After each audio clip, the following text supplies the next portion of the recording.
Keluaran 31 ayat 3. Dan telah kupenuhi dia dengan roh Allah, dengan keahlian dan pengertian dan pengetahuan dalam segala macam pekerjaan.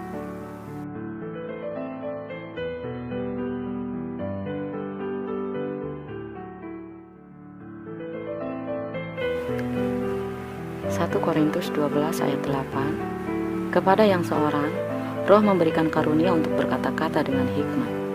Kepada yang lain, Roh yang sama memberikan karunia berkata-kata dengan pengetahuan. 1 Korintus 12 ayat 9. Kepada yang seorang, Roh yang sama memberikan iman, dan kepada yang lain, Ia memberikan karunia untuk menyembuhkan. 1 Korintus 12 ayat 10. Kepada yang seorang, Roh memberikan kuasa untuk mengadakan mukjizat, dan kepada yang lain, Ia memberikan karunia untuk bernubuat. Dan kepada yang lain lagi, Ia memberikan karunia untuk membedakan bermacam-macam roh. Kepada yang seorang, Ia memberikan karunia untuk berkata-kata dengan bahasa roh, dan kepada yang lain, Ia memberikan karunia untuk menafsirkan bahasa roh itu.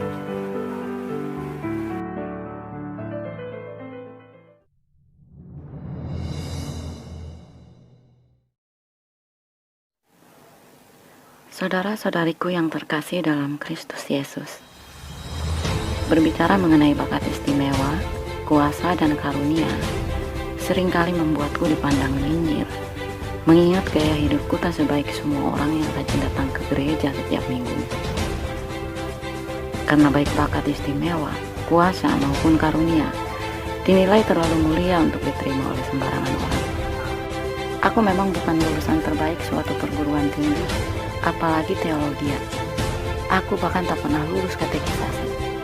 Aku mempelajari Alkitab tanpa panduan atau bimbingan resmi seorang ibu. Pengetahuanku seputar Alkitab juga masih terbilang sangat terbatas. Tapi berbicara mengenai Roh Kudus, aku berani bersaksi bahwa Roh Kudus itu nyata. 1 Korintus 12 ayat 1. Sekarang tentang karunia-karunia roh, aku mau, saudara-saudara, supaya kamu mengetahui kebenaran. Roh Kudus bukanlah pencapaian atau prestasi yang harus diraih. 2 Korintus 5 ayat 5. Tetapi Allah lah yang justru mempersiapkan kita untuk hal itu, dan yang mengaruniakan roh kepada kita sebagai jaminan segala sesuatu yang telah disediakan bagi kita. Roh Kudus adalah seseorang yang kita pilih. Yohanes 14 ayat 16.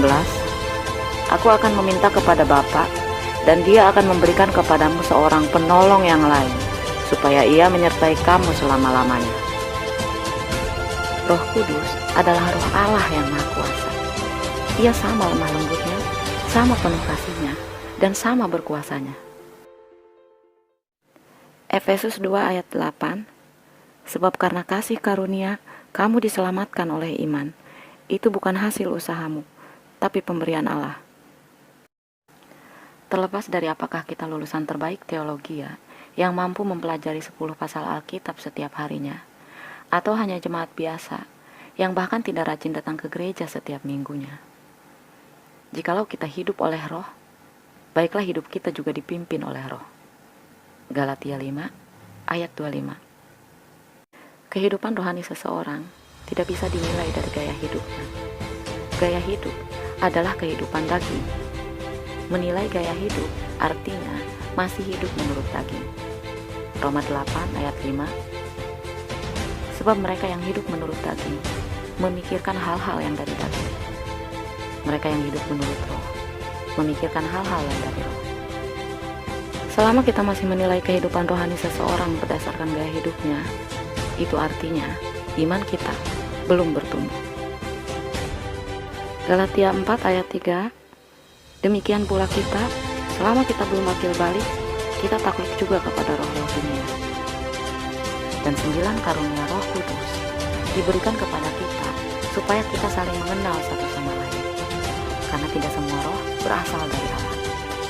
1 Yohanes 4 ayat 1. Saudara-saudaraku yang terkasih, janganlah percaya akan setiap roh, tetapi ujilah roh-roh itu, apakah mereka berasal dari Allah. Sebab banyak nabi-nabi palsu yang telah muncul dan pergi ke seluruh dunia. Untuk dapat memahami cara kerja Roh Kudus, terlebih dahulu kita harus mengenali ciri-ciri sifat dan karakter masing-masing karunia. Yang pertama, karunia berkata-kata dengan hikmat. Karunia ini merupakan pusat masuknya saluran energi ilahi ke seluruh lapisan tubuh dan juga kesadaran dalam bentuk pemahaman mengenai kebenaran berdasarkan pewahyuan seperti intuisi, penglihatan, juga mimpi. 1 Korintus 2 ayat 10. Karena kepada kita Allah telah menyatakannya oleh Roh, sebab Roh menyelidiki segala sesuatu, bahkan hal-hal yang tersembunyi dalam diri Allah. Sifat dari roh hikmat adalah pemikir dan juga perasa. Karakternya cenderung gelisah tanpa sebab yang jelas.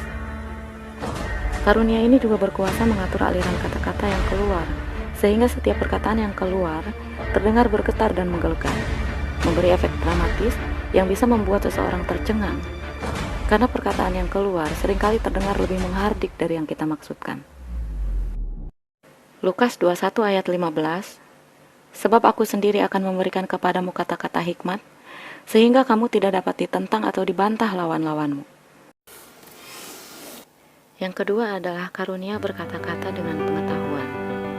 Karunia ini merupakan bentuk pemahaman mengenai kebenaran berdasarkan fakta dan data, serta informasi dan juga wawasan. Sifat dari roh ini sangat realistis dan juga teliti. Karakternya cukup jeli dan komunikatif. Kuasa dari karunia ini adalah keahlian berkomunikasi dan bekerja otomatis melalui komunikasi. Lukas 8 ayat 10.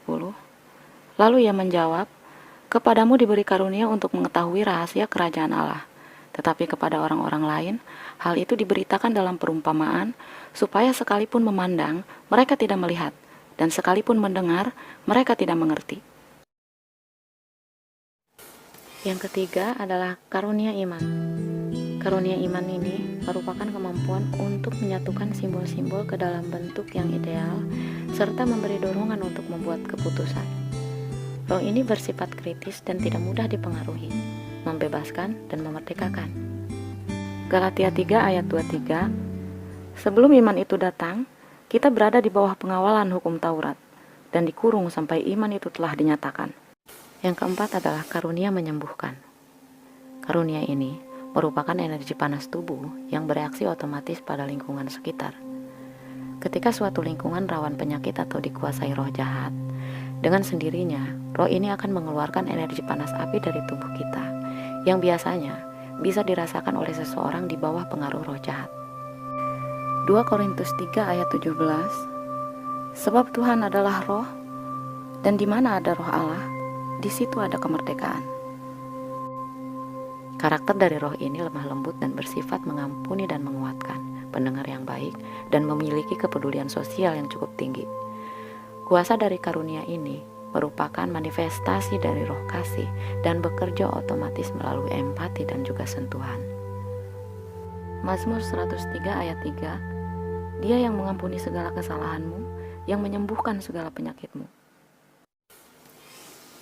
Yang kelima adalah kuasa mengadakan mukjizat. Karunia yang satu ini dianggap paling istimewa karena di dalam Alkitab tidak lagi disebutkan sebagai karunia tapi kuasa. Kemudian istilah ini dijadikan standar khusus untuk menentukan apakah seseorang layak menerima kuasa ini, karena kuasa ini dinilai terlalu mulia untuk diterima oleh sembarangan orang. Sejujurnya bagiku istilah kuasa mengadakan mukjizat ini terdengar seperti tidak ada bedanya dengan kutipan yang cukup terkenal berikut ini.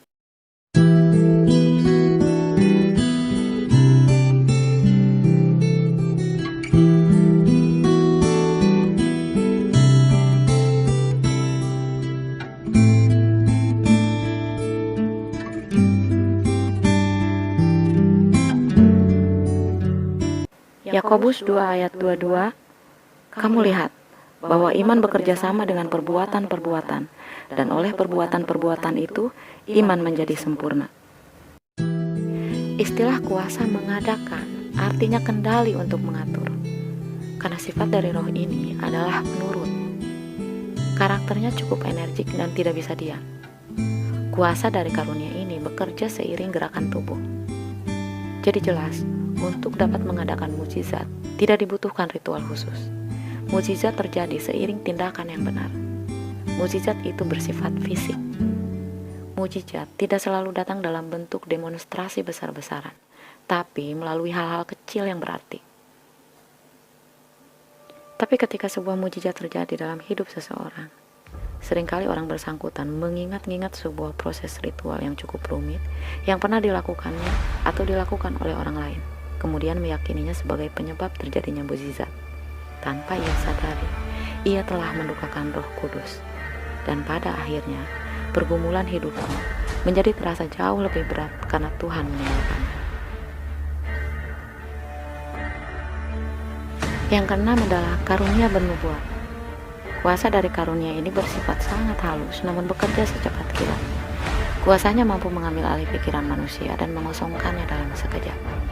Eksistensinya tidak dapat ditangkap oleh kesadaran, juga tak bisa dikendalikan. Yohanes 11 ayat 49-51. Tetapi seorang di antara mereka, yaitu Kayafas, imam besar pada tahun itu, berkata kepada mereka, "Kamu tidak tahu apa-apa dan kamu tidak insaf, bahwa lebih berguna bagimu jika satu orang mati untuk bangsa kita daripada seluruh bangsa kita ini binasa." Hal itu dikatakannya bukan dari dirinya sendiri, tetapi sebagai imam besar pada tahun itu, ia bernubuat bahwa Yesus akan mati untuk bangsa itu.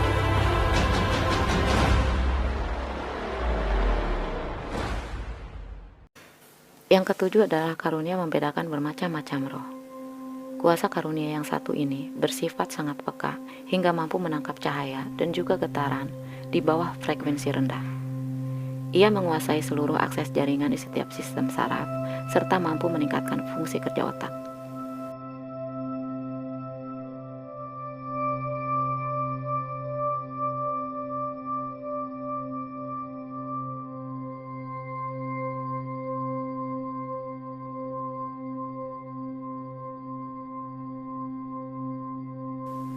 Karunia jenis ini membutuhkan doa khusus dan berpuasa. Yang kedelapan adalah karunia berbahasa roh. Karunia ini merupakan medan energi atau sumber saluran berkat yang berkuasa menginduksi, memfungsikan, bahkan menumbuhkan karunia baru untuk memenuhi seluruh kehendak roh.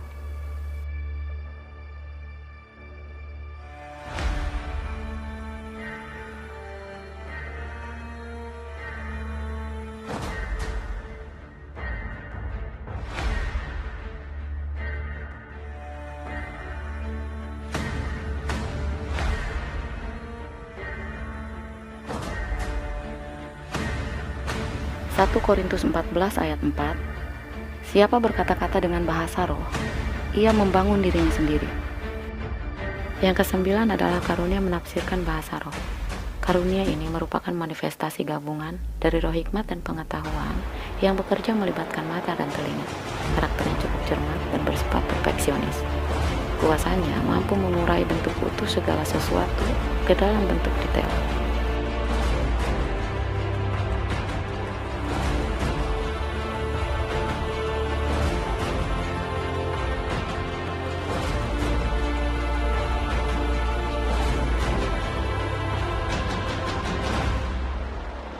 Roma 10 ayat 17.